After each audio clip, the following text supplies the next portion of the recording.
Hello everyone, welcome back to Buried Files. This evening we journey deep into the frozen heart of Alaska, uncovering chilling accounts that most would never dare to speak aloud. Tonight's episode promises not only tales of horror but glimpses into the realities faced by those who call Alaska's remote small towns home. Each story you are about to hear is anchored in first-hand testimony, gathered from individuals scattered across America and carefully brought to life from the disturbing memories that still haunt them.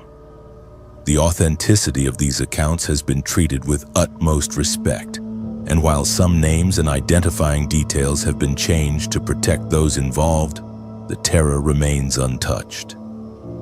Prepare yourself for 8 of the most disturbing true experiences ever reported from Alaska's wilderness. If you have not joined the Buried Files community yet, remember to subscribe for new true horror stories every week. Activate the notification bell so you are always first to hear when another file is unearthed. Jolene Hawthorne had always been captivated by the idea of flight. Growing up in the flat plains of Minnesota, she would often lie beneath the open sky for hours, watching prop planes and commercial jets leave their long trails in the blue expanse above. From a young age, she knew her dreams were tethered to the clouds, destined to soar beyond the grounding earth. It was her passion and escape, a desire to see the world from a vantage point few others ever experienced. After years of diligent study and careful accumulation of flight hours, Jolene finally earned her pilot's wings. She began flying short regional hops around the Midwest, hauling cargo and learning the rigorous discipline demanded by the skies. But she soon realized that her true calling beckoned further north, to remote lands where flying was not just a profession but a lifeline. Her new post was in Alaska, flying supply missions into some of the most isolated villages on the continent. These communities depended on people like her to bring them essentials during the months when the Arctic winter held the land in its icy grip. Roads froze over or disappeared entirely beneath snowdrifts and ice, and the seas turned too treacherous for boats. In Kotzebue, a small Inupiat village hugging the edge of the Chukchi Sea, Jolene's flights were crucial to survival. She was no stranger to the brutal Arctic environment. She had trained extensively in cold weather survival, learned to anticipate sudden weather changes, and mastered the intricate dance of flying in low visibility, piercing snow and sub-zero temperatures. Each flight was a challenge of skill, nerve, and endurance. The isolation never bothered her much. She had always been comfortable in her own company, and the compensation for Arctic flying made the hardships worthwhile. This particular January morning dawned with an icy stillness that Jolene found almost unnerving. The sun barely broke the horizon, casting a faint pale light that seemed swallowed by heavy clouds. Temperatures hovered at 30 degrees below 0 Fahrenheit, and the snow hung frozen, glittering faintly in the sparse daylight like countless tiny diamonds scattered across the landscape. Her aircraft for the supply run, a reliable de Havilland Beaver, was stocked fully with barrels of heating fuel, necessary to keep homes warm during the relentless cold. Crates of preserved food supplies, boxes of medical necessities including antibiotics and vaccinations, and small luxuries like children's books, batteries, and educational materials. Each crate represented lives dependent on her for survival. The weight distribution was perfect, fuel tanks topped off, and weather reports showed manageable conditions for the 3-hour flight north. Approaching the Kotzebue airstrip was usually a welcome sight, a sign of familiar faces and bustling life. The village council always arranged for workers to meet the supply flights, and children would often gather to watch the plane land, their breath forming white clouds in the frigid air. Yet when Jolene touched down that day, she was met with an unnerving silence. Gone were the usual workers unloading freight, the dogs barking in greeting, the murmur of the village waking after another night of Arctic darkness. Jolene's heart hammered with an unsettling foreboding as she disembarked, the cold numbness of the air pressing against every inch of exposed skin. She breathed deeply, the chill air stinging her lungs, half expecting the usual warmth of life around her, but instead greeted only with oppressive, unnatural quiet. The wind that typically carried sounds of daily village life, children calling to each other, adults discussing the day's tasks, sled dogs yipping, was absent. With the sled hooked behind the plane, Jolene began hauling her cargo across the runway toward the town center. The snow-crusted paths lay deserted, footsteps muffled beneath fresh snowfall. Houses, though neat and orderly, showed signs of abandonment, curtains still drawn back as if residents had left suddenly, coats dangling on hooks by doorways, untended fires reduced to cold ash in stone hearths. Smoke should have been rising from every chimney in weather this cold, but the sky remained clear.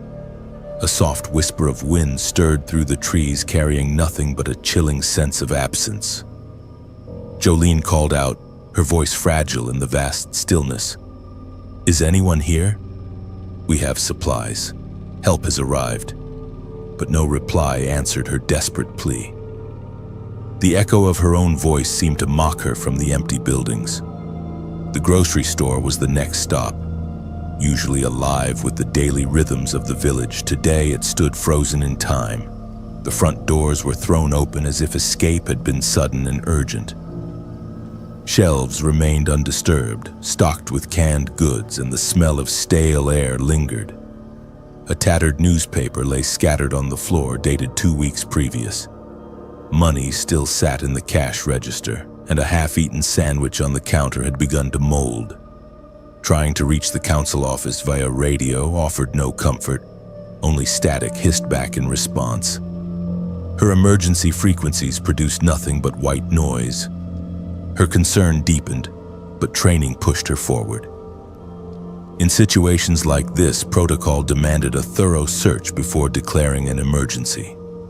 Pressing on to the community center, Jolene found chaos stark and still. Overturned chairs and scattered papers whispered of hasty departure. A calendar on the wall remained frozen on December with no markings beyond the 15th.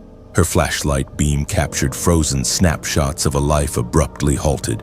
Coffee cups still sitting on tables, meeting notes scattered on the floor, a child's drawing of a polar bear taped to one wall.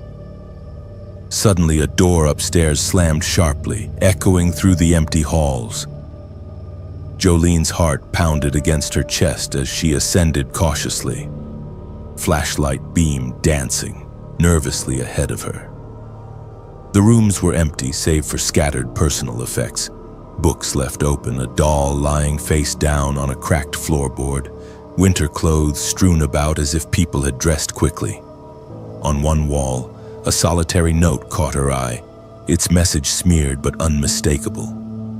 "We fled into the storm. The shadow is coming. Do not follow us into the dark." A shiver of dread ran through her that had nothing to do with the cold. What shadow? And what kind of storm had forced the villagers to abandon their homes so suddenly, leaving behind everything they owned? She pressed on, venturing to the more remote surrounding homes, hoping to find someone who could explain what had happened. Here, signs of sudden departure were even more telling. Abandoned snowmobiles half buried in deep drifts, sleds tipped on their sides with supplies scattered in the snow, and children's toys left strewn as though the owners had been called away mid-play. Some houses had doors standing wide open, letting in the killing cold that would have frozen any remaining pipes within hours. Through the biting cold, her breath a dense cloud, Jolene noticed fresh footprints that were unbroken by new snow. The tracks led away from Kotzebue's center and stretched toward the frozen shoreline, a narrow path carved across the ice. The footprints were deep and hurried, as if made by people running in panic. Despite the gnawing pit of fear in her stomach, instinct and compassion urged her to follow. Perhaps some villagers had sought shelter in the fishing huts along the shore. Perhaps they were waiting for rescue, trapped by circumstances beyond their control. The air shifted as she reached the ice. The vast expanse of the Chukchi Sea reflected the shimmering aurora dancing in green and violet ribbons across the sky. It was both breathtaking and haunting, a surreal backdrop to the mystery before her. The aurora seemed unusually active, casting an otherworldly glow that made the ice appear to pulse with its own inner light. From behind a weathered fishing shack, a figure materialized. Pale and trembling yet profoundly alive, the man seemed haunted by the elements and the solitude alike. His clothes were tattered, face gaunt from hunger and exposure, but his eyes held a desperate relief at seeing another human being. I was waiting, he whispered, voice cracked from cold and exhaustion. Everyone else, they fled into the storm and never came back. I stayed behind, hoping someone would come, hoping the supply plane would arrive. His name was Isaac, a local fisherman who had become separated during a sudden and violent blizzard that had descended upon the village 2 weeks prior. The storm had not been typical, he relayed between chattering teeth. It brought with it a darkness that was almost tangible. A shadow moving with the wind, stalking the village streets like something alive and malevolent. Isaac described how the shadow seemed to drive people mad with fear, corralling the frightened villagers and forcing them to flee into the wilderness where many succumbed to the unrelenting cold. Those who tried to resist or hide were found the next morning, dead but unmarked, as if their life force had simply been drained away. Jolene tended to him, wrapping the thin man in soft blankets from her emergency kit and sharing water and food from her pack. His story chilled her more than the Arctic wind, but she focused on the immediate need to keep him alive until help could arrive. Her mind reeled but focused. Understanding the gravity of the situation, she radioed the Kotzebue airport to request emergency medevac assistance. The voice that answered was strained and worried. Other pilots had reported strange atmospheric disturbances in the region, and several aircraft had gone missing in recent weeks. The answer was grim and urgent. Worsening weather conditions meant rescue efforts would be delayed. High winds and whiteout conditions had already grounded other flights, and the medevac helicopter would not be able to reach them until the storm front passed, possibly not until the following afternoon. Jolene refused to surrender to hopelessness. She had trained for situations like this, though never one quite so bizarre. Her survival instincts kicked in, and she began preparing for a long, cold night in the fishing hut. Throughout the long, bitter night, she kept a small fire burning inside the fishing hut, her senses sharp for any sign of danger. Every slight noise made her heart leap, the brittle snap of a branch outside, the whispered brush of snow against the window, the occasional groan of the hut's wooden frame settling in the cold.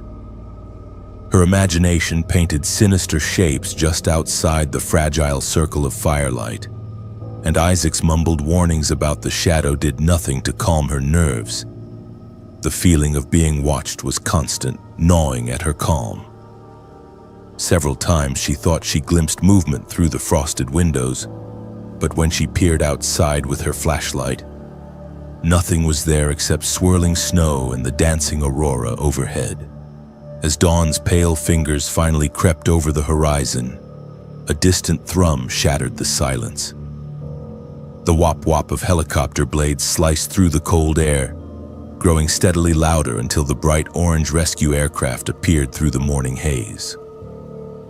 Isaac was rescued, carried into the safety of warmth and medicine, his frostbitten hands and feet requiring immediate medical attention.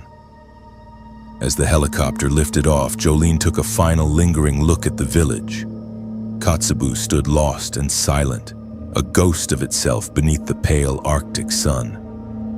The tale of the last supply run spread quickly, whispered among pilots and locals alike as a warning. Aviation authorities launched an investigation but found no rational explanation for the village's abandonment. Search teams sent to look for the missing villagers found only scattered remains in the wilderness, victims of exposure and the brutal cold. Many avoided flying into Kotzebue after dark, wary of the shadow said to haunt its streets, a malevolent force consuming land and life. The village was eventually declared uninhabitable and removed from official flight schedules, though some say lights can still be seen there on certain nights when the aurora is particularly active. Though Jolene moved on to less taxing routes in milder climates, her experience remained etched in her mind, a stark reminder that nature's wilderness holds secrets and dangers no one should underestimate. She never flew in Alaska again, and whenever anyone asked her why she had left such a lucrative position, she would simply say that some places are better left undisturbed. Some shadows do not fade with the coming dawn, and some mysteries are too dangerous to solve. The last supply run taught her that there are forces in the world that human understanding cannot fully grasp, and sometimes the wisest course of action is simply to flee and never look back. Rodriguez Rod Espinoza was never one to believe much in the strange or supernatural. Growing up in the sprawling deserts of West Texas, his life was grounded in practicality, working the oil fields by day and fixing fishing boats at night.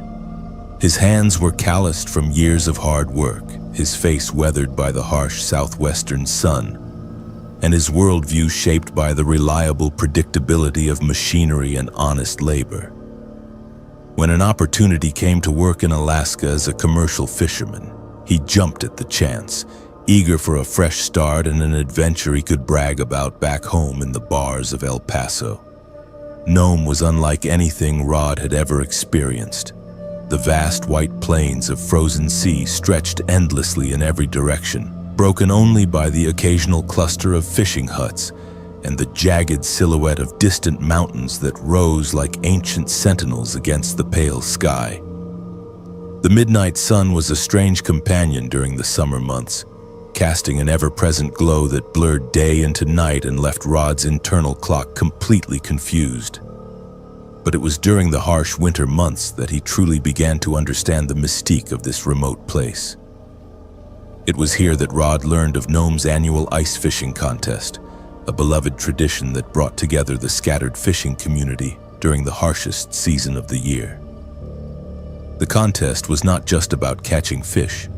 It was a celebration of survival, endurance, and the unbreakable bonds that held the community together when the outside world seemed impossibly far away. At first, Rod was hesitant to participate. The locals eyed him as an outsider, their weathered faces skeptical of his lack of experience in the frigid Arctic waters. His Texas drawl stood out sharply against their clipped northern accents, and his techniques honed on warm water species seemed clumsy and ineffective on the frozen Bering Sea. But his determination and natural fishing skill eventually won him grudging acceptance among the tight-knit group of fishermen and women who made their living from these unforgiving waters. The tournament was a grueling test of endurance and technique. Competitors had to drill through several feet of solid ice using hand-cranked augers, the work exhausting in the extreme cold. They had to brave the constant Arctic wind that could freeze exposed skin in minutes, and they had to possess the patience to wait for elusive catches in conditions that would drive most people indoors. The fish that lived beneath the ice, cod, burbot, and Arctic char, were prized not just for their size, but for their ability to thrive in this harsh environment. The day of the contest dawned with crystal-clear skies and bitter cold that made the air itself seem to crackle with electricity. The temperature registered at 42 degrees below zero Fahrenheit, cold enough to freeze spit before it hit the ground. The air smelled of wood smoke mixed with sea salt, carried on winds that swept across hundreds of miles of frozen tundra before reaching the coast. Bundled in thick layers of caribou fur and modern insulated gear, Rod joined a crowd of fishermen and women, their faces already reddened by the cold, but their eyes bright with excitement and competitive spirit. Throughout the morning, Rod marveled at the skilled hands around him. Veterans who could read the ice like a book, knowing exactly where to drill and how deep to set their lines. These were people who had learned their craft from parents and grandparents, knowledge passed down through generations of Arctic survival. Conversations drifted between friendly banter about past catches and hushed warnings about the sea's deeper secrets. Stories were shared of strange happenings beneath the ice. Whispered rumors and folklore passed down through generations like cautionary tales around a campfire. Old Henrik, a Norwegian fisherman who had been working these waters for 30 years, told Rod about the Sila, ancient Inuit spirits that were said to control the weather and the sea. "The ice has memory," Henrik said, his breath forming white clouds as he spoke. "It remembers every soul that has passed through these waters, and sometimes it calls to them." Rod chuckled quietly to himself, dismissing the tales as the superstitions of isolated people who had spent too many long winters in darkness. He was a man of reason and practical experience, and the frozen world offered no place for old wives' tales and supernatural nonsense. Yet as the contest progressed into the afternoon, a palpable shift occurred in the atmosphere around them. The ice beneath their feet started to hum softly at first, a low vibrational drone that seemed to resonate through their boots and into their bones. The sound was almost subliminal, felt more than heard, like standing too close to massive electrical transformers. Fishers paused in their work, casting nervous glances toward one another, their eyes drawn to the frozen surface with dawning unease. Rod felt the unsettling vibration too, a faint tremor that seemed to quicken and pulse beneath the vast frozen sea. It reminded him of the way the ground would shake when heavy machinery passed by the oil rigs back in Texas, but there was no machinery here, nothing but ice and water and the endless expanse of the Arctic wilderness. Suddenly, without warning, fishing lines began to jerk taut with a ferocity that sent spools flying off reels and knocked several fishermen off their feet. Rod gripped his rod with both hands, feeling an enormous weight on the other end of his line. He pulled hard, expecting to haul up the largest cod of his life. But what emerged from the black water beneath the ice defied all reason and explanation. Entwined upon his line was a grotesque creature that seemed to be composed of equal parts fish and living shadow. Its skin was mottled black and slimy, glistening unnaturally in the pale sunlight as if covered in some kind of phosphorescent slime. The thing's eyes glowed with a cold alien light that seemed to pierce straight through to Rod's soul. As the creature writhed on his hook, it emitted a guttural, mournful groan that sounded disturbingly like human speech, though in no language Rod had ever heard. Chaos erupted across the frozen fishing grounds. Lines snapped under impossible strain. Ice augers and tackle boxes were abandoned as their owners fled in terror, and men and women who had faced down polar bears and survived Arctic storms scrambled for safety like frightened children. Strange shapes began to emerge from the water beneath the ice, creatures that seemed to be part fish, part living shadow, moving beneath the frozen surface like phantoms with glowing hollow eyes that tracked the fleeing fishermen with malevolent intelligence. The temperature seemed to drop even further as whispers and cries rose from the assembled crowd. Chilling voices echoed from the depths beneath them, speaking in an eerie chorus of lament and warning that seemed to come from everywhere and nowhere at once. The words were unintelligible but filled with such profound sadness and rage that several of the fishermen began to weep uncontrollably, overwhelmed by emotions that were not their own. Rod stood rooted in place by absolute terror, his rational mind unable to process what he was witnessing. The howl of the Arctic wind was completely drowned out by the supernatural chorus of moans and whispers rising from beneath their feet. The ice itself began to groan and crack under the weight of whatever was trying to push through from below. the sound echoing their own primal fear and threatening to give way to the hungry darkness of the sea. The voices seemed to be telling stories, fragments of lives cut short, tales of drowning and freezing and being pulled down into the depths by something that should not exist. Rod could almost make out individual words in the chaos, names and pleas for help from people who had died in these waters decades or even centuries ago. Panic overtook the entire crowd, and they fled toward the safety of the distant shore, leaving behind expensive gear and a lifetime's worth of fishing dreams. Snowmobiles roared to life and raced across the ice, some carrying multiple passengers who clung desperately to avoid being left behind with whatever had awakened beneath the frozen surface. Rescue teams arrived several hours later, dispatched by concerned family members when the fishermen failed to return at the expected time. What they found was nothing but frozen silence stretching across the Bering Sea. The ice was smooth and unmarked, bearing no sign of the terror that had driven an entire community into panicked flight. The abandoned fishing equipment had already begun to freeze solid, and the holes that had been drilled through the ice showed no signs of the unnatural creatures that had emerged from them. Local authorities dismissed the incident as a case of mass hysteria brought on by extreme cold and isolation, though they could not explain why experienced Arctic fishermen would abandon thousands of dollars worth of equipment without cause. The official report mentioned possible methane emissions from the seafloor causing hallucinations, but privately the investigators admitted they had never seen anything like it.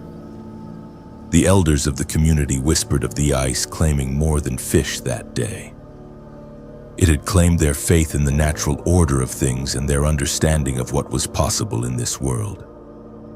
Some spoke of ancient curses awakened by too much disturbance of the sea's depths, while others believed the spirits of those lost to the ice had finally found a way to make their presence known to the living. Rod left Alaska shortly thereafter, bearing psychological scars that would never fully heal. The nightmares started almost immediately, dreams of black water filled with reaching hands and glowing eyes, of voices calling his name from beneath the ice. He sought treatment from doctors and therapists in Texas, but none could help him forget the sound of that otherworldly chorus or the sight of creatures that should not exist. The annual ice fishing contest in Nome was never held again. The community vote was unanimous. Some traditions were not worth the risk of awakening whatever slept beneath the frozen sea. The fishing grounds where the incident occurred were informally designated as off-limits, though no official warning signs were ever posted. Fishermen simply knew to avoid that particular stretch of ice, passing the knowledge along to newcomers as part of their informal education in Arctic survival. In the years that followed, other strange incidents were reported from the same general area. Pilots flying overhead claimed to see lights moving beneath the ice, and ships passing through the region during the brief summer months reported unusual sonar readings and equipment malfunctions. But these incidents were always isolated and quickly forgotten, dismissed as natural phenomena or equipment failure. Rod never returned to commercial fishing, instead finding work in construction back in Texas, where the ground stayed solid beneath his feet, and the only things lurking in the darkness were familiar and earthly. But sometimes, on particularly cold nights, he swears he can still hear those voices calling from beneath the ice, reminding him that some mysteries are too dangerous to investigate and some traditions too deadly to continue. The ice fishing contest that was supposed to bring the community together had instead revealed something that drove them apart, forcing them to confront the reality that their understanding of the world was incomplete and that some forces were beyond human comprehension or control. And deep beneath the frozen waves of the Bering Sea, the shadows continue to wait patiently for their next chance to surface, forever hungry and forever calling to those who dare venture too far onto the ice. Marcus Delacroix never expected to find himself in the middle of nowhere, Alaska, when he graduated with his communications engineering degree from Louisiana State University. But desperate times called for desperate measures, and the remote communications facility job in Bethel paid 3 times what he could make back home in Baton Rouge. The contract was for 18 months, maintaining the radio tower infrastructure that kept this isolated town of 4,000 connected to the outside world. What the job posting had not mentioned was that most of that work would be done alone during the endless Alaskan winter nights. The Bethel Communications Center sat 5 miles outside town, a squat concrete building surrounded by a forest of towering radio antennas that stretched up into the dark sky like metal fingers grasping at the aurora borealis. Marcus had been on the job for 3 weeks, learning the systems from his predecessor, a grizzled technician named Pete, who seemed eager to leave Alaska behind. Pete had been unusually quiet during the training period, showing Marcus the equipment with mechanical precision but offering little conversation beyond the technical requirements. On Marcus's final day of training, Pete finally opened up as they shared a thermos of coffee in the control room. The walls were lined with banks of radio equipment, their LED displays casting an eerie green glow in the dim lighting.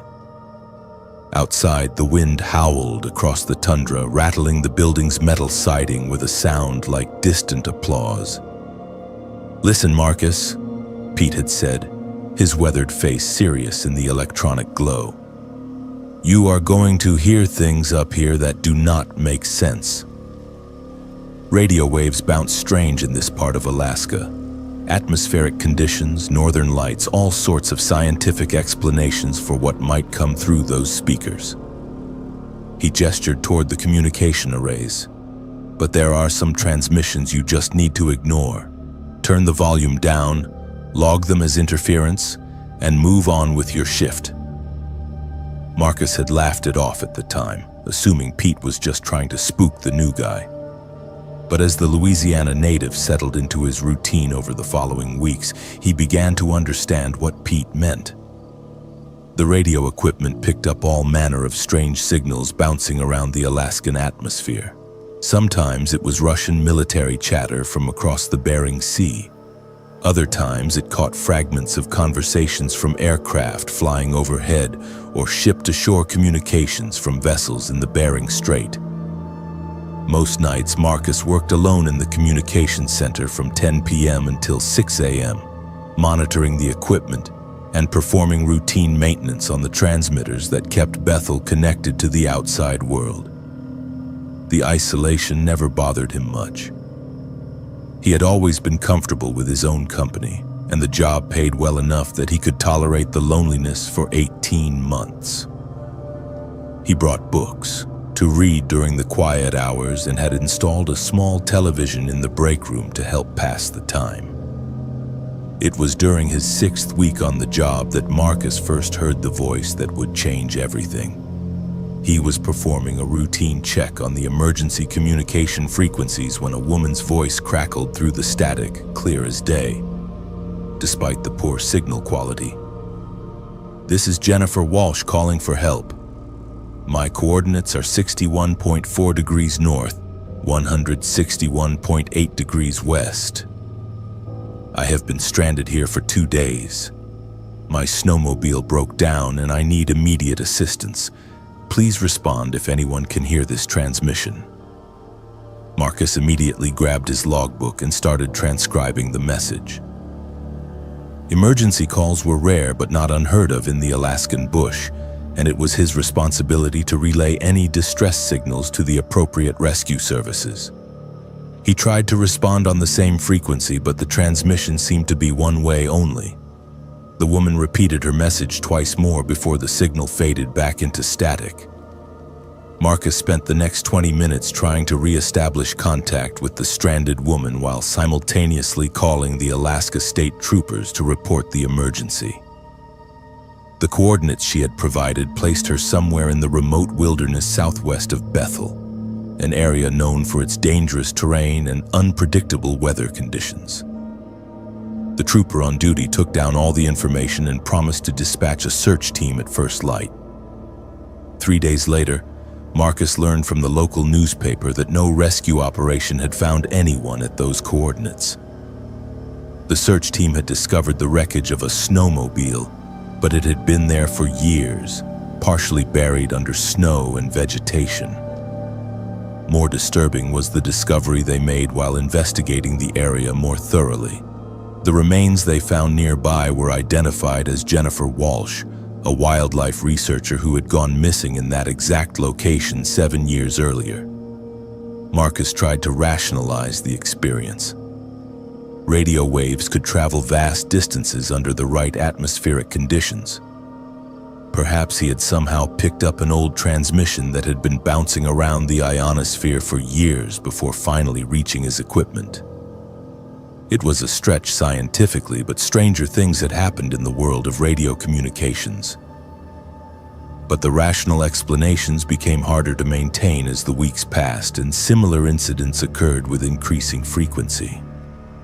2 weeks after the Jennifer Walsh transmission, Marcus heard another distress call during his night shift. This time, it was a man's voice, rough and desperate, identifying himself as Robert Cunningham. He claimed to be lost in a blizzard near the same general coordinates, begging for someone to send help before his supplies ran out. Marcus followed the same protocol, documenting the transmission and contacting the authorities. The next day, he learned that Robert Cunningham had been a geologist who disappeared in that area 5 years earlier. His body had been recovered months after his disappearance, along with evidence that he had indeed been caught in a severe blizzard and died of exposure. As winter deepened and the nights grew longer, the phantom transmissions became a regular occurrence. Marcus began to dread the overnight shifts, knowing that at some point during the dark hours, his equipment would pick up another desperate voice from the past. The calls always came from the same general area, always from people who had died years or even decades earlier in the remote wilderness southwest of Bethel. The most disturbing transmission came on a particularly cold February night when the temperature had dropped to 40 degrees below zero, and the aurora borealis painted the sky in ghostly green ribbons. Marcus was reading in the break room when the emergency frequency crackled to life with a transmission that made his blood freeze. "This is Marcus Delacroix calling for help. I am stranded at coordinates 61.4 degrees north, 161.8 degrees west. My vehicle has broken down and I am injured. Please send help immediately. I repeat, this is Marcus Delacroix requesting immediate assistance."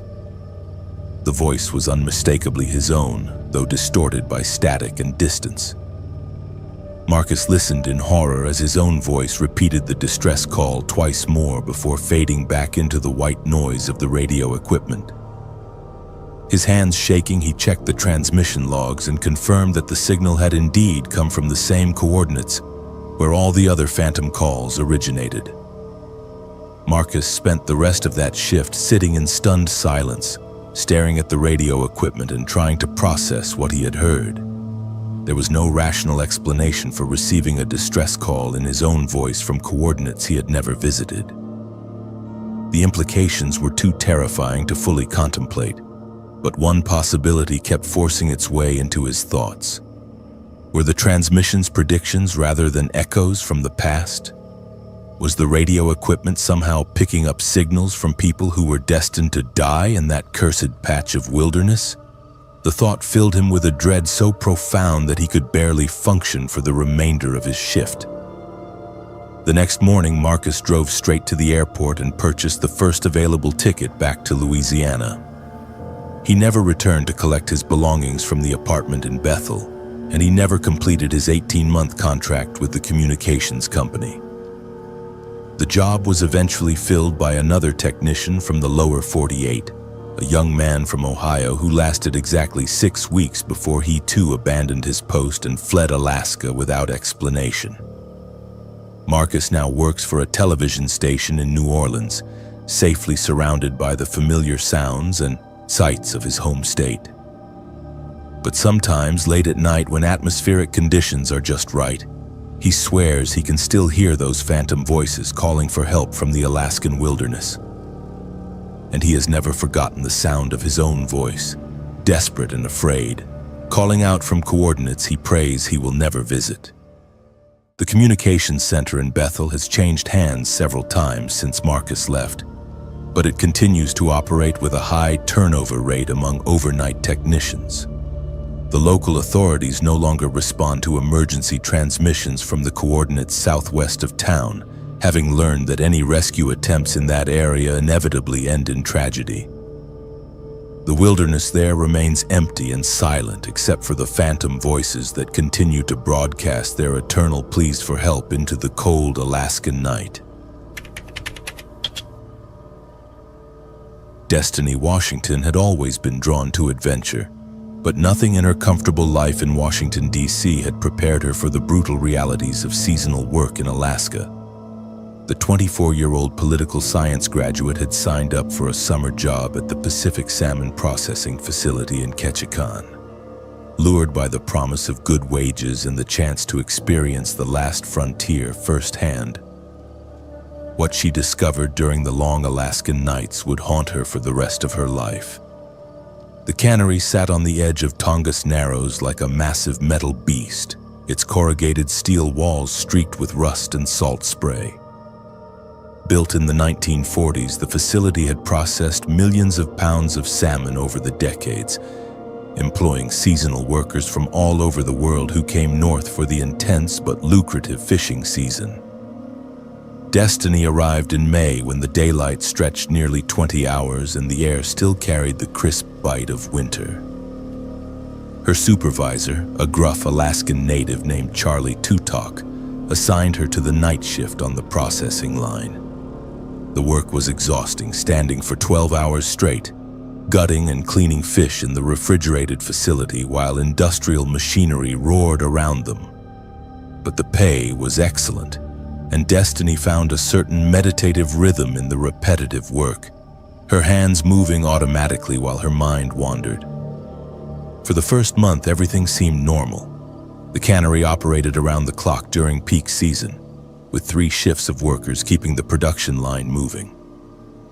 Destiny worked alongside other seasonal employees, college students from the lower 48, immigrant workers sending money back to their families, and local Alaskans supplementing their incomes. The night shift was smaller and quieter, with only essential personnel maintaining operations while the fishing boats were out at sea. It was during her second month that Destiny began to notice the anomalies. She was working alone in the secondary processing area, a section of the cannery where fish were sorted and prepared for canning, when she heard the familiar sound of machinery starting up in the primary processing room next door. This was unusual since the primary line only operated when fresh fish were being brought in from the boats, and no deliveries were scheduled until morning. Curious, Destiny left her station and peered through the small window that connected the 2 areas. What she saw made her blood run cold. The massive processing conveyor was running at full speed, and salmon were moving down the line in perfect formation. But the facility had received no fresh deliveries in over 6 hours. The fish looked wrong somehow, their scales dull and lifeless, their eyes clouded with an oily film that caught the harsh fluorescent lighting in strange ways. She tried the door to the primary processing area, but it was locked from the inside. When she radioed her supervisor, Charlie told her that the primary line had been shut down hours ago and that no one else was in that section of the building. But Destiny could see the machinery running, could hear the rhythmic thump of fish dropping into processing bins, could smell the strong odor of salmon flooding through the ventilation system. The next night it happened again, and the night after that. Always during the quiet hours between midnight and dawn, when Destiny was alone in her section of the cannery, the primary processing line would mysteriously come to life. She began keeping a detailed log of the incidents, noting the exact times, the sounds she heard, and the smells that accompanied the phantom operations. What disturbed her most was the fish themselves. During her daytime explorations of the facility when she should have been sleeping in her cramped dormitory room, Destiny discovered that the processing bins in the primary area were always full of salmon after these mysterious night runs. But when she examined the fish more closely, she realized they were not from the current season's catch. The species were wrong. Varieties that had not been seen in Alaska waters for decades.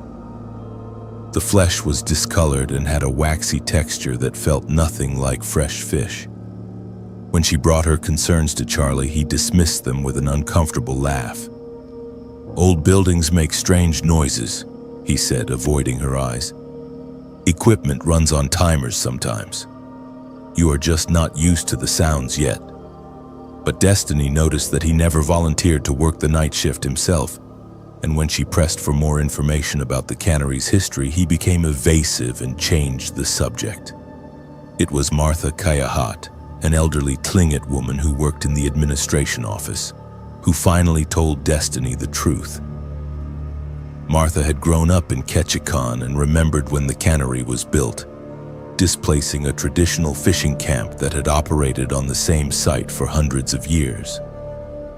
"My grandmother used to tell stories about that place," Martha said quietly, glancing around the empty break room to make sure they would not be overheard. "Before the whites came, our people caught salmon there every summer for generations. The spirits of the fish were honored, thanked for their sacrifice. Traditional protocols were followed to ensure the salmon would return each year." She paused to sip her coffee, her weathered hands trembling slightly. "When they built this place, they ignored all of that, tore down the sacred sites, poured concrete over the ceremonial areas, started processing fish like they were just commodities instead of living beings with spirits. My grandmother said the salmon spirits would not be ignored forever, that someday they would find a way to continue their ancient migration with or without our permission." Destiny felt a chill that had nothing to do with the refrigerated air. "You think the fish I am seeing are spirits?" Martha nodded solemnly. "The old salmon runs that used to come through here, before overfishing and climate change disrupted everything. They are still following the ancient pathways, still trying to complete their life cycle. The cannery was built on top of their spiritual highway, but that does not mean they stopped using it." That night, Destiny decided to investigate more thoroughly. She positioned herself where she could observe the primary processing area directly and waited. At exactly 2:17 a.m., the machinery roared to life. But this time, instead of just watching through the window, Destiny used her security key card to unlock the connecting door. The sight that greeted her defied all rational explanation. The conveyor belt was indeed running, covered with salmon that moved with their own internal motion despite being obviously dead for decades. Their scales had the translucent quality of old bone, and their eyes glowed with a faint phosphorescent light. The smell was overwhelming, not the clean scent of fresh fish, but the musty, organic odor of something that had been underwater for far too long. As Destiny watched in horrified fascination, the ghost salmon moved through the processing equipment with mechanical precision. Cutting blades descended in rows, sorting mechanisms activated, and canning machines sealed products that should not have existed. But when she looked more closely at the operation, she realized that nothing was actually being cut or processed. The machinery went through all the motions, but the fish remained whole and untouched, as if the entire process was a kind of spiritual theater, an endless reenactment of their transformation from living creatures to commercial products. The most terrifying moment came when one of the ghost salmon on the conveyor belt turned its ancient head and looked directly at her. Its mouth opened and closed silently as if trying to speak, and Destiny heard something that might have been words carried on the recycled air of the facility. She could not make out the specific sounds, but the meaning was unmistakable. a mixture of sadness, anger, and an inexplicable longing for something that had been lost.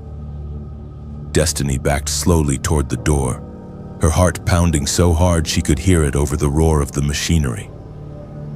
As she reached for the handle, all the equipment suddenly stopped at once, plunging the facility into silence.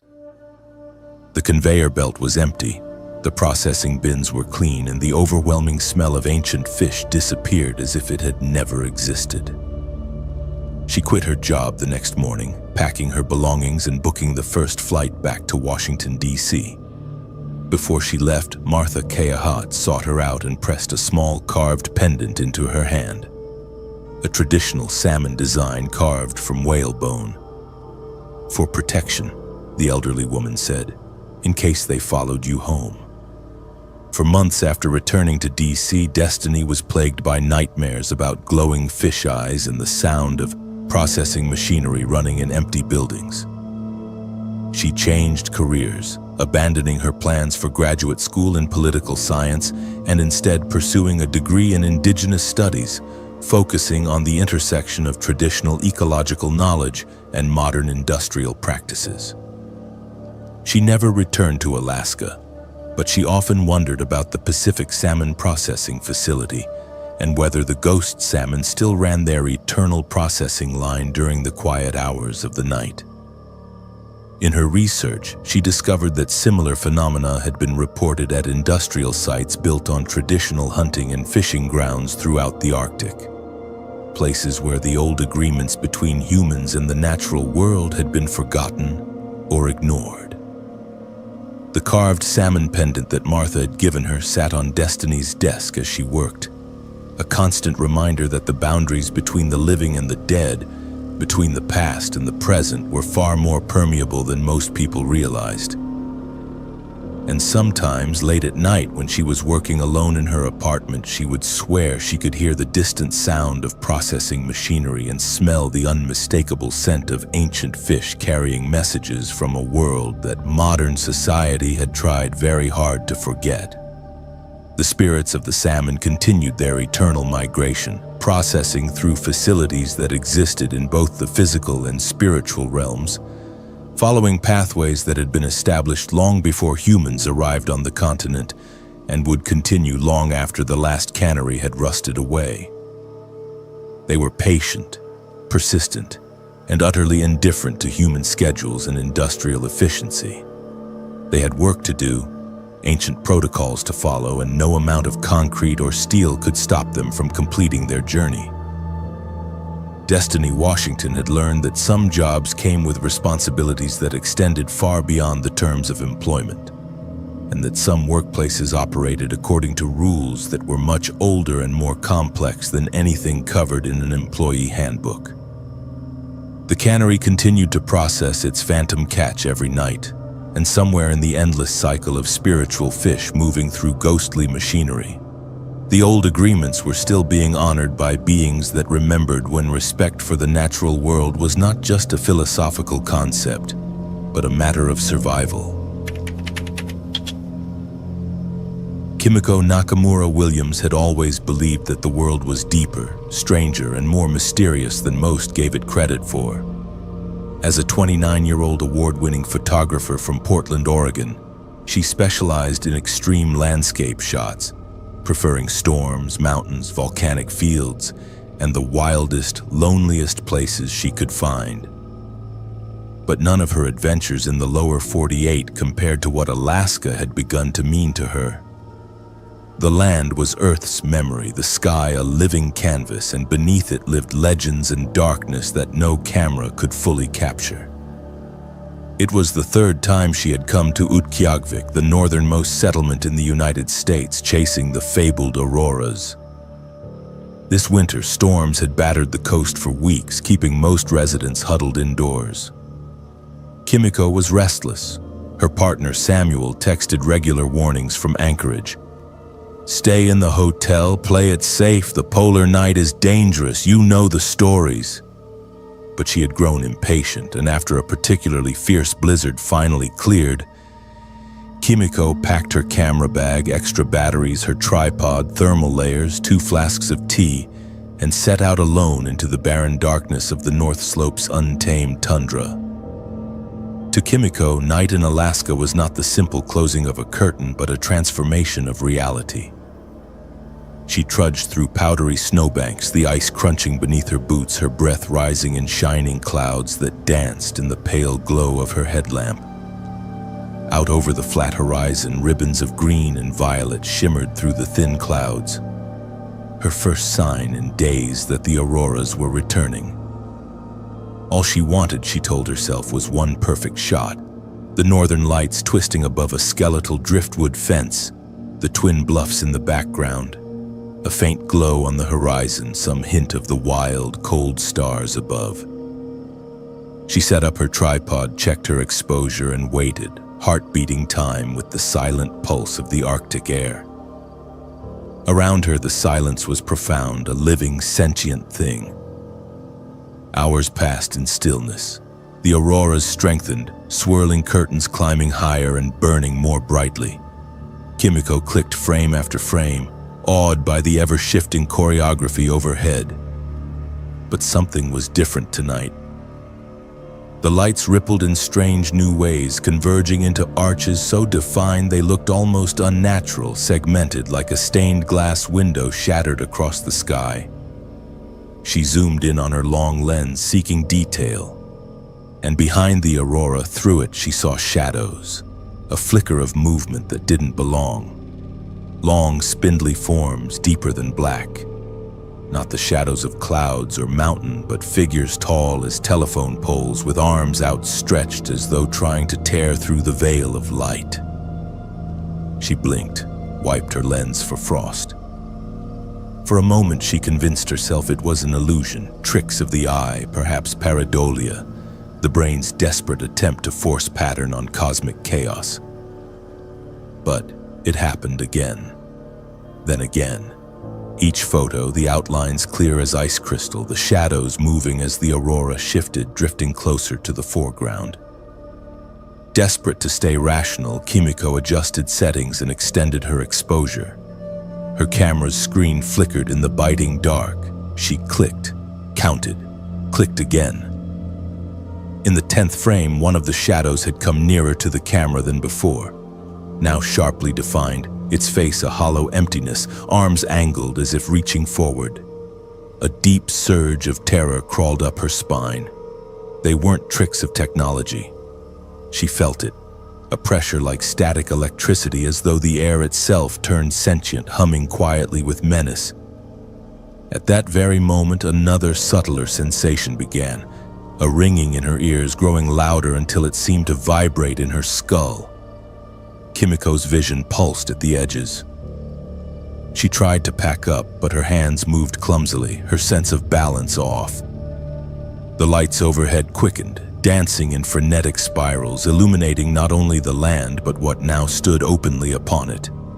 All around her, in the spaces where the aurora was brightest, the shadows stood, dozens, maybe hundreds, tall and gaunt, their forms semi-transparent but distinctly apart from the night.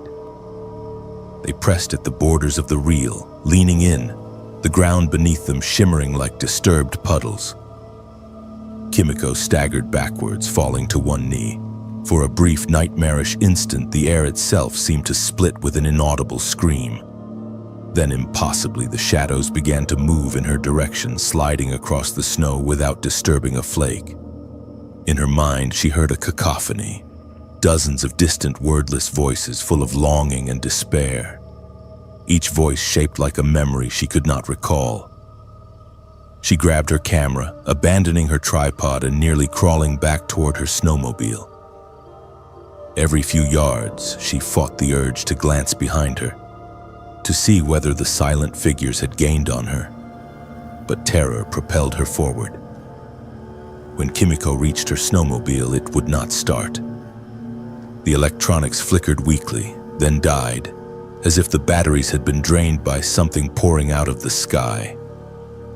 For long minutes, her only company was the crackling static of her nerves and the swirling luminance overhead.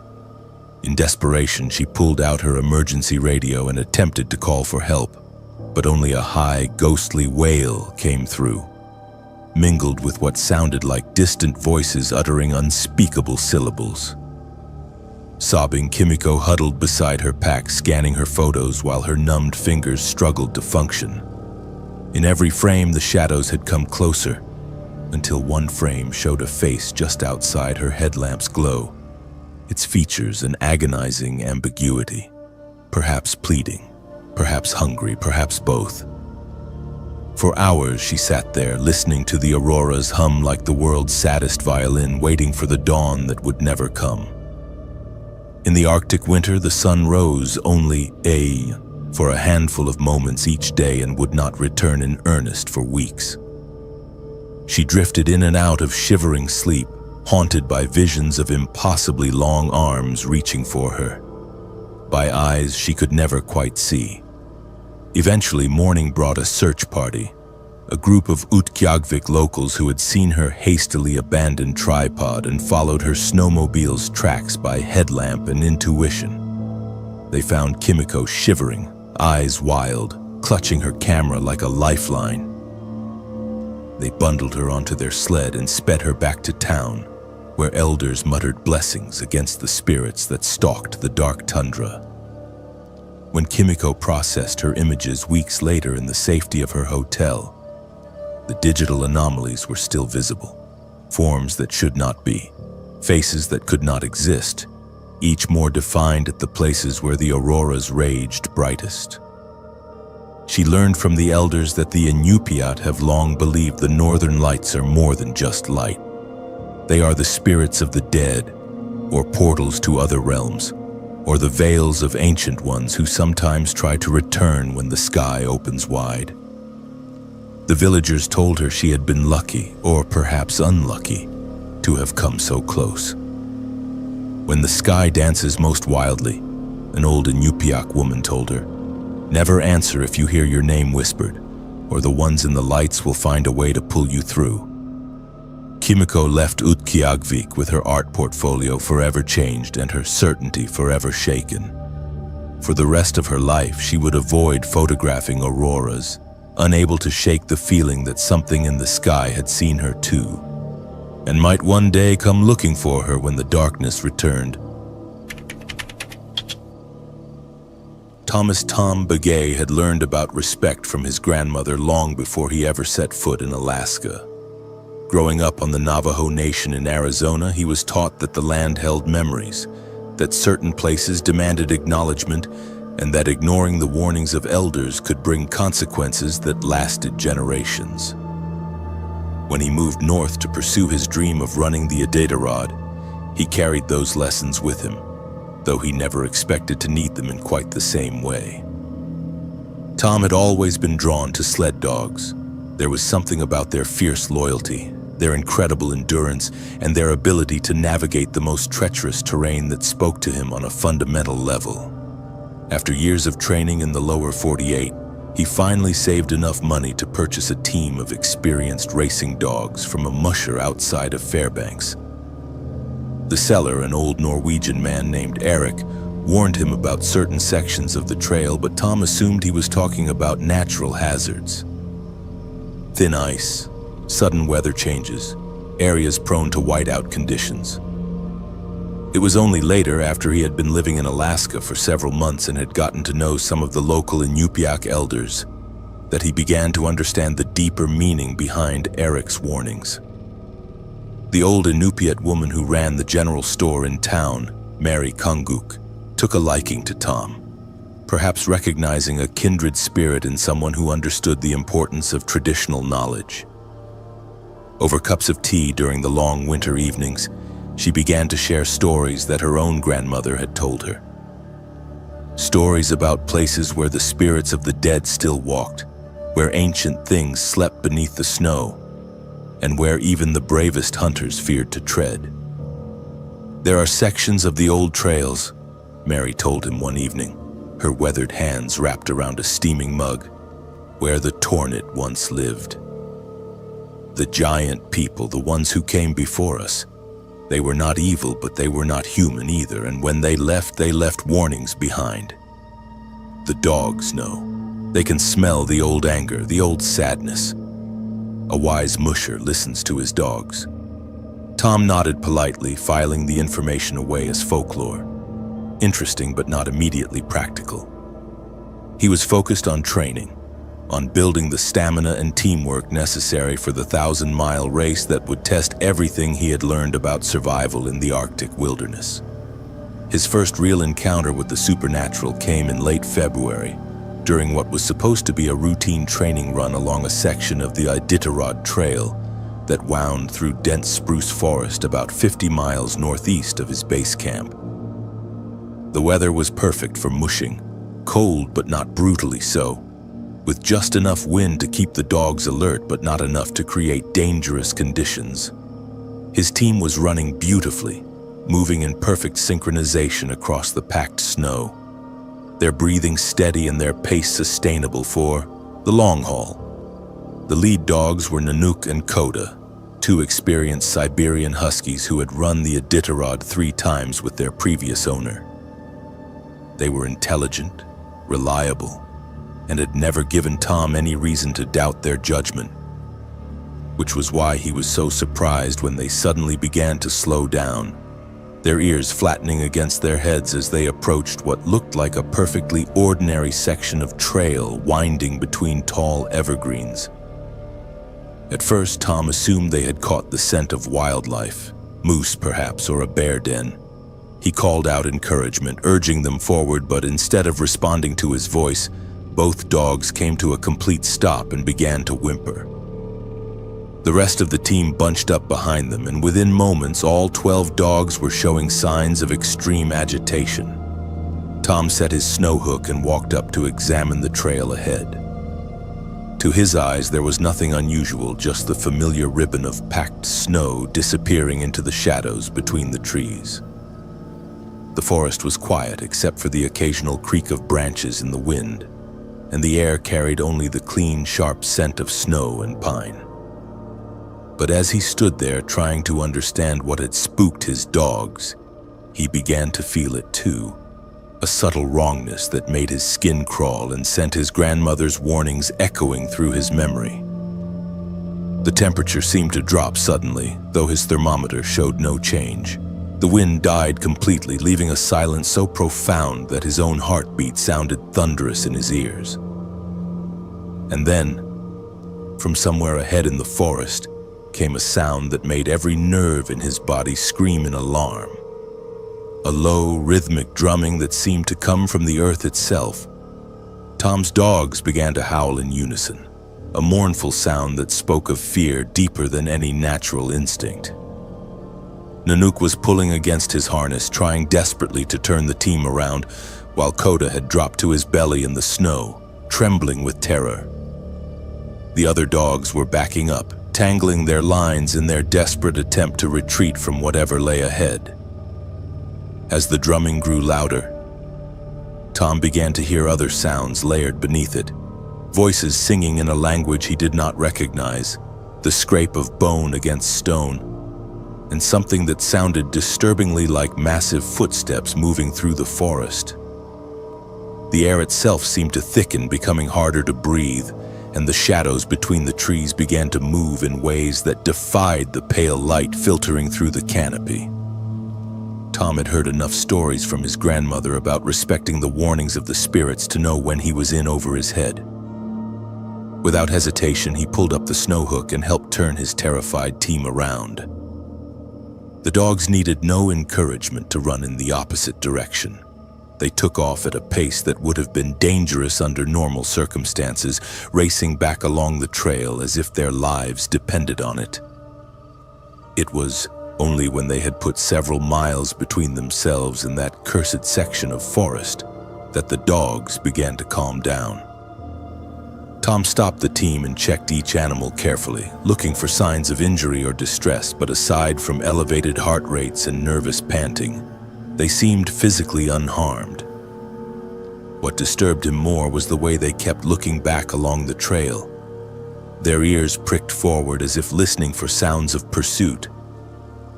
That evening, Tom drove into town and sought out Mary Kanguk. He found her at the community center where she was teaching traditional beadwork to a group of local children. When she saw his expression, she dismissed the class early and invited him to walk with her along the frozen shoreline of the lake. "You went to the forbidden place," she said before he had even begun to describe his experience. "I can see it in your eyes. The dogs warned you and you listened. That is good. That shows wisdom." Tom described what he had experienced, and Mary nodded gravely as he spoke. When he finished, she was quiet for a long moment, her breath forming white clouds in the frigid air. "That place has been forbidden for longer than anyone can remember," she finally said. "My grandmother's grandmother told stories of what happened there, back when the world was different. There was a village once, a prosperous place where people lived in harmony with the land and the spirits. But they grew proud, began to take more than they needed, began to ignore the old agreements with the Tornet and the other ancient people." She paused to pull her parka tighter against the wind. "The spirits tried to warn them just as your dogs warned you. But they would not listen. They said the old ways were foolish superstition, that they were strong enough to take whatever they wanted from the land without consequence. So the spirits withdrew their protection, and the Tornet came in the night, not to destroy, but to teach. They drummed the people into the earth, into the trees, into the stones themselves. The village disappeared, but the spirits remained, still drumming, still trying to teach the lesson that pride and disrespect bring only sorrow." Tom felt a chill that had nothing to do with the Arctic wind. "What happened to the people?" "They became part of the warning," Mary said sadly. Their voices joined the ancient song, adding their own sorrow to the chorus. "That is why the dogs fear that place. They can hear the voices of all who ignored the spirit's wisdom, and they know that some paths lead only to becoming lost forever." In the weeks that followed, Tom redesigned his training routes to avoid that section of the trail entirely. He also began to pay closer attention to his dog's instincts, learning to read the subtle signs that indicated when they sensed something beyond normal human perception. He discovered that there were several other areas along the traditional trails where his team would show similar signs of unease, though none as dramatic as that first encounter. When race day finally arrived, Tom's team performed beautifully, finishing in the middle of the pack. A respectable showing for a first-time Iditarod Musher. But what he remembered most about the race was not his finishing time or the physical challenges he had overcome. It was the moment, about 2/3 of the way through the race, when the trail took him near the forbidden section of forest. Even from miles away, his dogs began to show signs of nervousness. Nanook kept glancing toward the dark line of trees on the horizon, his ears swiveling as if picking up sounds that Tom could not hear. The entire team picked up their pace without any command from him, as if eager to put as much distance as possible between themselves and whatever slept in those shadows. Tom never ran the Iditarod again. He continued to train and race dogs on shorter courses, but something about that experience in the Forbidden Forest had changed his relationship with the wilderness. He had glimpsed something vast and ancient and utterly indifferent to human ambition, something that existed according to laws much older than the ones that governed his familiar world. He moved back to Arizona after a few years, where he started a program teaching traditional tracking and outdoor survival skills to young people on the reservation. He always began his classes the same way, with a story about the importance of listening to the warnings of elders, both human and animal. He never mentioned the specific details of what he had encountered in Alaska, but he made sure his students understood that the natural world contained forces that demanded respect, and that ignoring those forces came with consequences that could last for generations. The dogs had saved him by refusing to enter that place where ancient spirits still drummed their warnings into the frozen earth. Tom never forgot that lesson, and he made sure that everyone he taught understood it as well. Some places were meant to be avoided, some paths were not meant to be taken, and the wisdom to know the difference was often the thin line between survival and becoming another voice in the eternal chorus of the lost. The Tornets still walked in those dark woods, still drummed their ancient warnings into the night. And somewhere in the forest, the spirits of those who had ignored their wisdom continued to sing their mournful song, adding their voices to the eternal reminder that pride and disrespect for the old ways would always carry a terrible price. Tambagay had learned to listen to his dogs, and in doing so had learned to listen to the land itself. It was a lesson he carried with him for the rest of his life. A reminder that true wisdom lay not in conquering the wilderness, but in understanding his place within it and respecting the boundaries that had been set by powers far greater than himself. Caleb O'Sullivan had always been driven by a deep sense of purpose. Growing up in South Boston in an Irish-American family that valued education above almost everything else, he had watched his parents work multiple jobs to put his older siblings through college.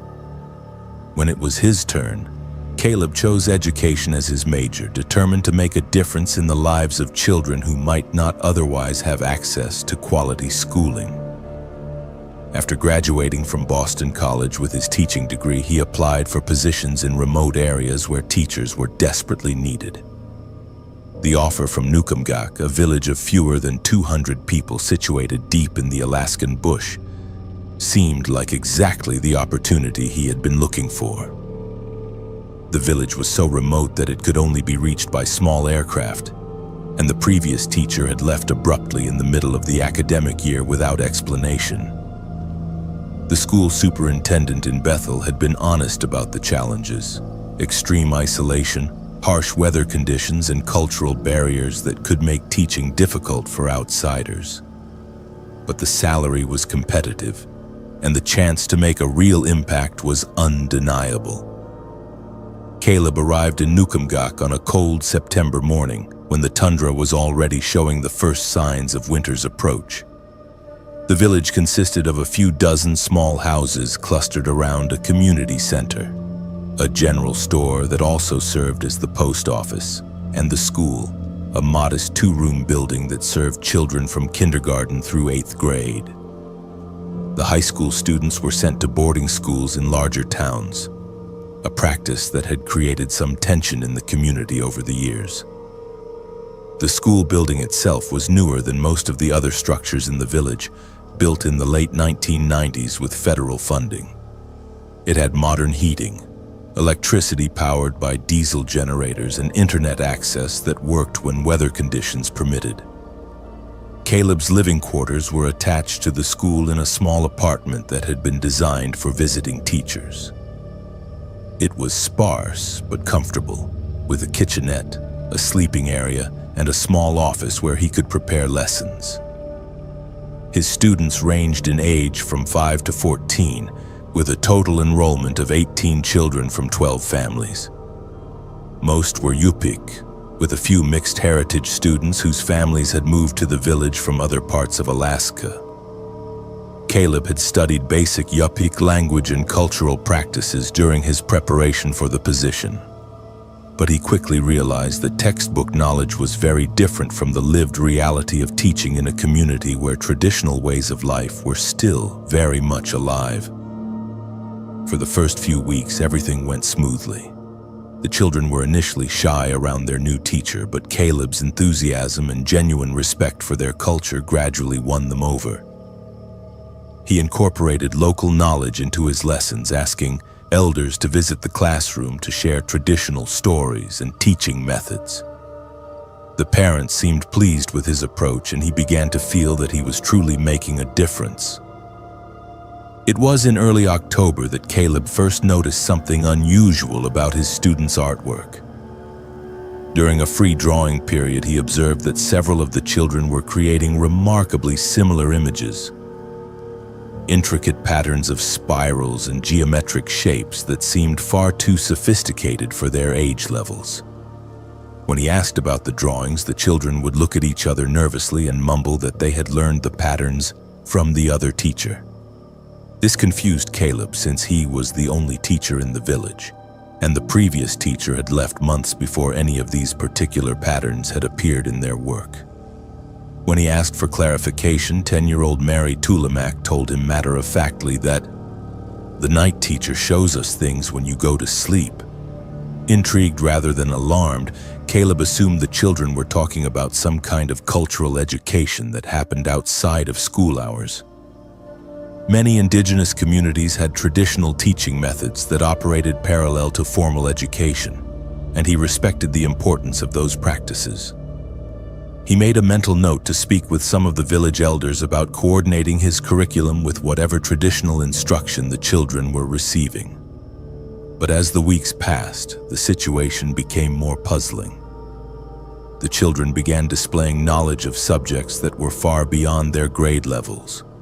Complex mathematical concepts, detailed understanding of astronomical phenomena, and most disturbing of all, the ability to write in what appeared to be a form of ancient script that none of the village elders could identify.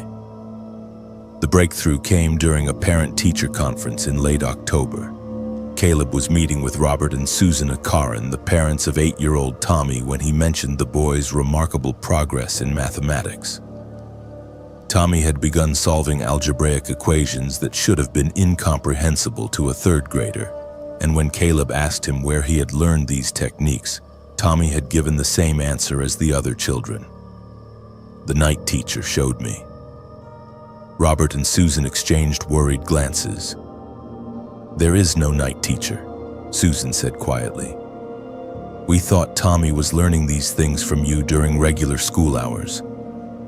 That evening, Caleb decided to investigate.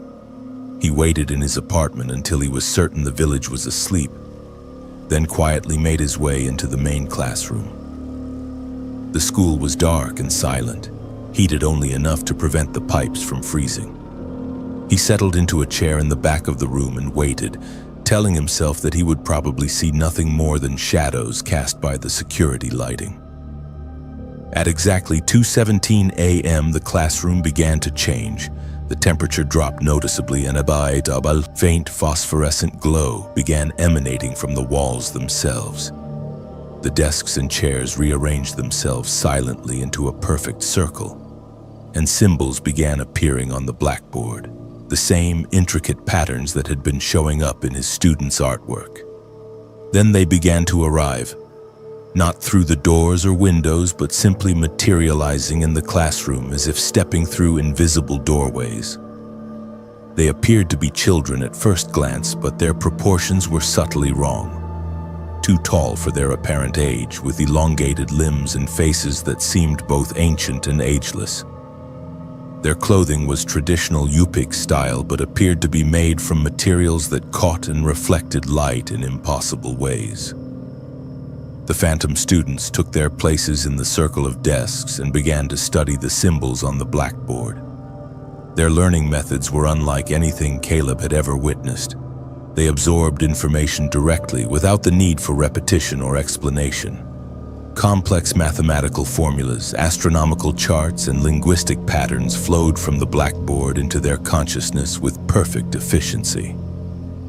Most disturbing of all was the realization that these spectral children were teaching his students.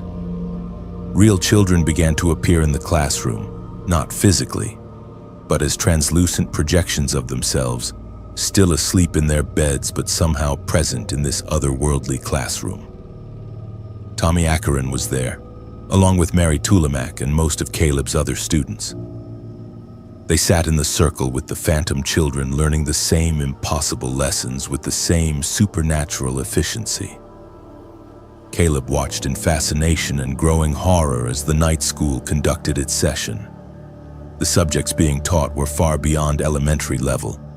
Advanced mathematics, quantum physics, ancient history of civilizations that had never existed according to any textbook, and languages that predated human settlement of Alaska. The phantom teacher, who appeared to be an adult version of the same ethereal beings, communicated without speaking, transferring knowledge directly into the minds of both the spectral students and Caleb's real children. The session lasted for exactly 1 hour. At 3:17 a.m., the symbols faded from the blackboard. The desks returned to their normal positions, and both the phantom students and the projections of his real children dissolved back into darkness. Caleb sat alone in the empty classroom, shaking with cold and the implications of what he had witnessed. The next morning, he tried to act normally, but his students seemed to sense that something had changed. They watched him with knowing eyes, as if aware that he had discovered their secret education. Their schoolwork continued to display the same impossible advancement. But now Caleb understood the source of their knowledge. Over the following weeks, he tried to research the phenomenon, reaching out to colleagues, anthropologists, and experts in indigenous spirituality. Most dismissed his account as stress-induced hallucinations or cultural misunderstanding. A few suggested that he might be witnessing some form of ancestral teaching spirit, but none could offer concrete explanations for what was happening in his classroom. The children themselves were reluctant to discuss the night school, responding to his questions with nervous silence or vague statements about learning from the old ones. The village elders were equally evasive, though Caleb sensed that they knew more than they were willing to share with an outsider. The situation came to a head in November, when Caleb realized that the night school was changing his students in ways that went beyond advanced academics. They were becoming detached from normal childhood activities, more interested in abstract concepts than games or social interaction. Their artwork became increasingly alien, depicting landscapes and structures that existed nowhere on Earth. Most troubling of all, they had begun speaking in unison during regular class time, finishing each other's sentences with perfect synchronization, as if they shared a collective consciousness. When Caleb tried to address this behavior, the children looked at him with expressions of pity rather than confusion. "You cannot understand yet," Mary Tulamak told him with the grave seriousness of someone much older than 10. "You are still learning the old way." The night teacher says some people take longer to receive the true knowledge. That night, Caleb decided to confront whatever was teaching his students. He entered the classroom before the 2:17 a.m. transformation and positioned himself directly in the center where the circle of desks would form. When the phantom children began to materialize, he stood his ground and spoke directly to their teacher. "Who are you?" he demanded. "What are you teaching them?" The spectral educator turned its attention to him for the first time, and Caleb felt its consciousness brush against his mind like cold fingers exploring the surface of his thoughts. When it spoke, the words formed inside his head rather than reaching his ears. "We are the ones who came before," the entity communicated. "We are the teachers of the deep knowledge, the wisdom that your people have forgotten. These children are chosen to carry the old learning into the new time. You may join them if you wish to understand." Caleb felt an overwhelming temptation to accept the offer. The knowledge being transmitted was incredibly seductive. Answers to questions that had puzzled humanity for millennia, understanding of natural laws that could revolutionize human civilization. But something in the children's increasingly vacant expressions during daytime hours warned him that this education came with a price that might be too high to pay. "What will happen to them?" he asked. "They will become bridges between the worlds," the entity replied. "They will carry our wisdom to your people when your people are ready to receive it. But first, they must be fully prepared." Caleb understood that fully prepared meant something far more profound than advanced education. The night school was transforming his students into something other than human, gradually replacing their individual consciousnesses with collective knowledge that served purposes he could not comprehend. The next morning, he submitted his resignation to the school district and arranged for emergency transportation out of Nukumgak. He left behind most of his belongings and all of his carefully prepared lesson plans. His official reason was a family emergency, but privately he knew he was fleeing something that threatened his sanity and possibly his soul. The replacement teacher lasted 3 weeks before also requesting emergency transfer. The school district eventually closed the Nukumgak facility, citing declining enrollment and budget constraints. The children were sent to boarding schools in Bethel, where their extraordinary academic abilities were noted but attributed to exceptional individual talent rather than supernatural intervention. Caleb returned to teaching in Massachusetts, but he never forgot the night school or the children whose minds had been opened to knowledge that was not meant for human understanding. Sometimes, late at night when he was grading papers or preparing lessons, he would remember the seductive offer of the phantom teacher and wonder what truths he had walked away from. He kept track of his former students through various channels over the years. Many went on to distinguished careers in science and academia, making discoveries and theoretical breakthroughs that advanced human knowledge in significant ways.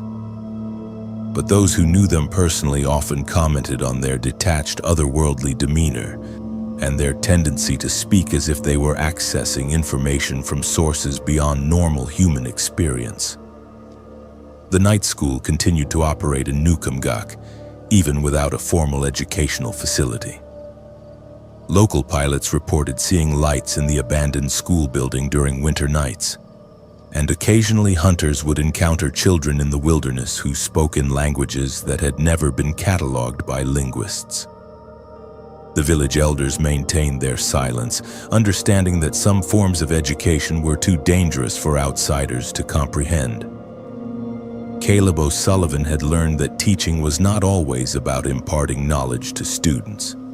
Sometimes it was about protecting them from knowledge that could fundamentally alter what it meant to be human. The line between education and transformation was thinner than most people realized, and crossing it meant entering a realm where the familiar boundaries of reality no longer applied. Dr. Priya Chatterjee Moore had always been fascinated by the extremes of human experience. As a climate researcher from the University of Michigan, she specialized in studying the psychological and physiological effects of extreme environments on isolated communities. When the National Science Foundation offered her a summer research grant to study the impact of the midnight sun on sleep patterns in remote Alaskan villages, she jumped at the opportunity. What she discovered during those endless bright days would challenge everything she thought she knew about the boundaries between the conscious and unconscious mind. The research station was located near Anaktuvuk Pass, a small Inupiaq village in the heart of the Brooks Range where the sun did not set for nearly 3 months during summer. The facility had been established in the 1980s to support various scientific studies of Arctic conditions, and it offered the perfect base for Dr. Chatterjee Moore's investigation into circadian rhythm disruption in extreme latitudes. Her research methodology was straightforward. Monitor the sleep patterns, dream activity, and psychological well-being of volunteers from the local community during the peak weeks of the midnight sun phenomenon. She had brought sophisticated EEG monitoring equipment, sleep study apparatus, and psychological assessment tools that would allow her to document the effects of continuous daylight on human consciousness. The village elder, Robert Aguk, had given permission for the study after lengthy discussions about its potential benefits to the community. Many residents had experienced sleep difficulties during the midnight sun period, and Dr. Chatterjee Moore's research promised to offer insights that might help future generations cope with the unique challenges of Arctic life. For the first 2 weeks, everything proceeded according to plan. Dr. Chatterjee Moore established her monitoring protocols, recruited a dozen volunteers ranging in age from teenagers to elders, and began collecting baseline data on their sleep patterns. The results were initially predictable. Most participants showed significant disruption to their normal circadian rhythms with fragmented sleep, increased REM activity, and reports of unusually vivid dreams. But as the study progressed into its third week, when the sun remained perpetually overhead in the pale blue sky, something unprecedented began to emerge from the data. Dr. Chatterjee Moore noticed that her research subjects were not just experiencing disrupted individual sleep patterns. They were beginning to share dream content in ways that should have been impossible according to everything she understood about consciousness and neuroscience. The first indication came during her daily interviews with the participants.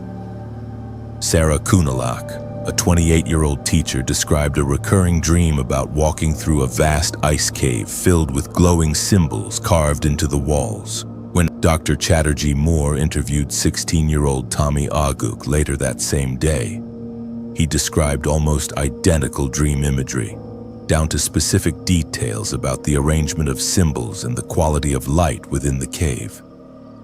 Initially, Dr. Chatterjee Moore assumed this was simply coincidence or perhaps the result of shared cultural imagery.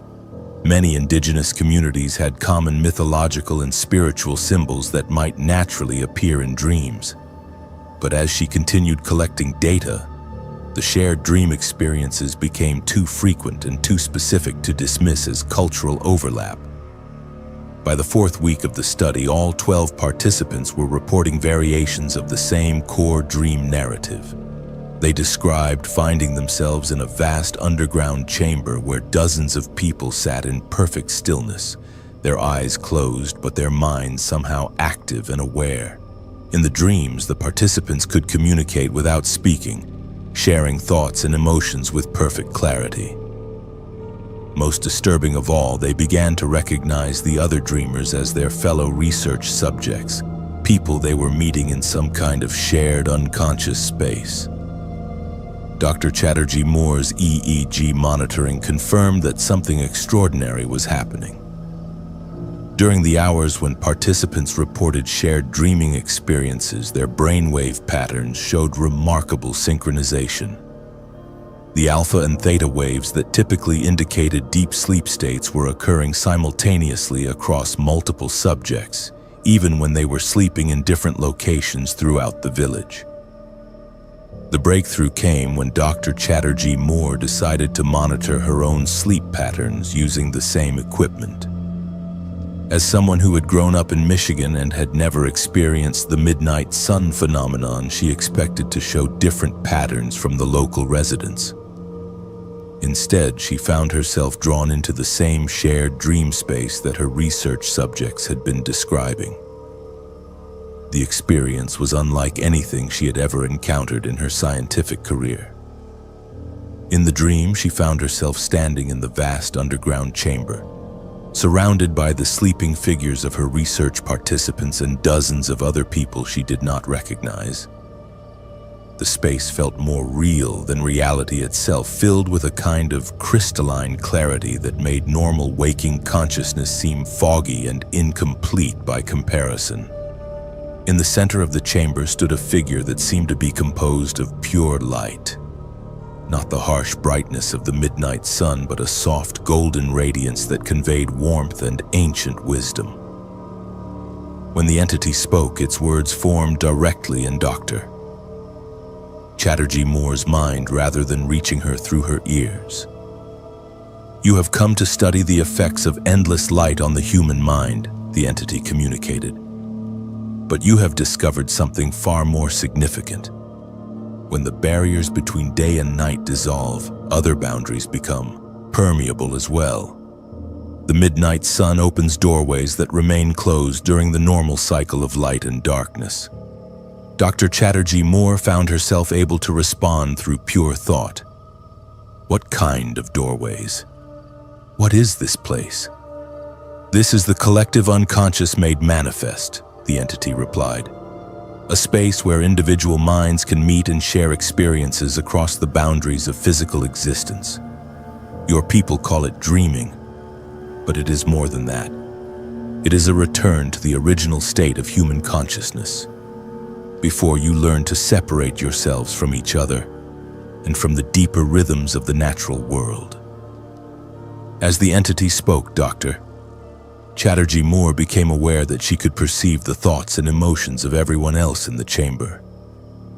She felt the deep connection between the Inupiaq participants and their ancestral land, the way their consciousness was intimately linked to the cycles of Arctic life. She experienced the dreams of people she had never met, hunters and shamans and storytellers from previous generations who seemed to exist in this space outside of normal time. Most remarkably, she began to understand that the midnight sun was not just an astronomical phenomenon, but a doorway into a different kind of awareness. The constant daylight dissolved the normal boundaries between conscious and unconscious states, allowing minds to merge and share experiences in ways that were impossible under normal circumstances. When Dr. Chatterjee Moore woke from the shared dream, she found that her research data had been fundamentally transformed. The EEG readings showed that during the shared dreaming periods, her participants' brain activity had synchronized not just with each other but with natural electromagnetic patterns in the Earth's magnetic field.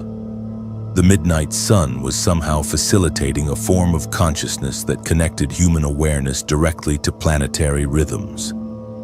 Over the final weeks of her study, Dr. Chatterjee Moore documented increasingly sophisticated forms of shared dreaming. Participants began to report prophetic dreams that accurately predicted weather patterns, wildlife movements, and other natural phenomena. They described receiving knowledge from deceased relatives and ancestors, information that later proved to be historically accurate when checked against tribal records. Most significantly, the participants began to demonstrate enhanced empathy and emotional connection in their waking lives. Conflicts that had existed in the community for years were resolved as people gained direct insight into each other's thoughts and feelings through their shared dream experiences.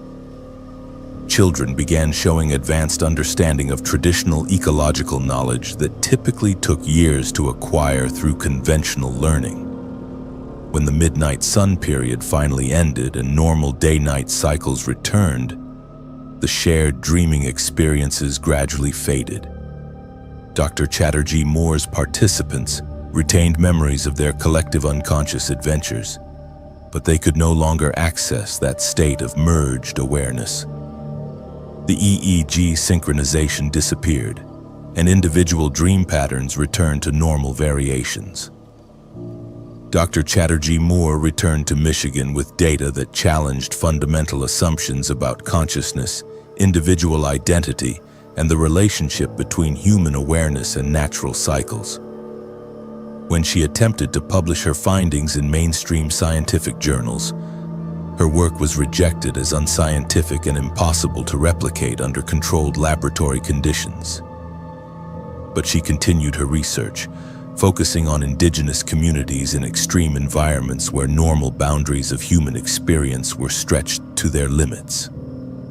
She discovered similar phenomena in other polar regions, high-altitude locations, and places where natural light cycles were dramatically different from temperate zone norms. The midnight sun had taught her that human consciousness was far more flexible and interconnected than Western science had assumed. In environments where normal barriers dissolved, minds could merge and share experiences in ways that pointed toward a more fundamental unity underlying individual awareness.